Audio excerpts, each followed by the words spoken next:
আসসালামু আলাইকুম, বিসমিল্লাহির রহমানির রহিম।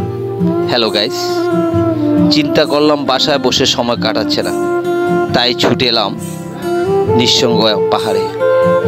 এসে একটি কবিতা মনে পড়ে যায়।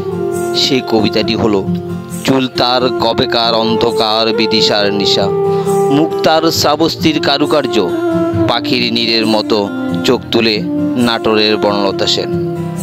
পরন্ত বিকেল, তাই পাহাড়ে এসে একা একা গান গাচ্ছিলাম।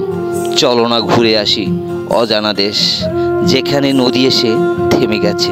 হ্যালো গাইজ, সত্য আমাদের দেশটি অপূর্ব স্বাধীন দেশ। এই দেশটি পাহাড়ে ঘেরা, চারিদিকে পাখির কলরব, সুন্দর একটি দেশ যার কোনো তুলনা নেই। আজকের মতো এখানেই সমাপ্ত করলাম। সবাই ভালো থাকবেন, সুন্দর থাকবেন। আসসালামু আলাইকুম।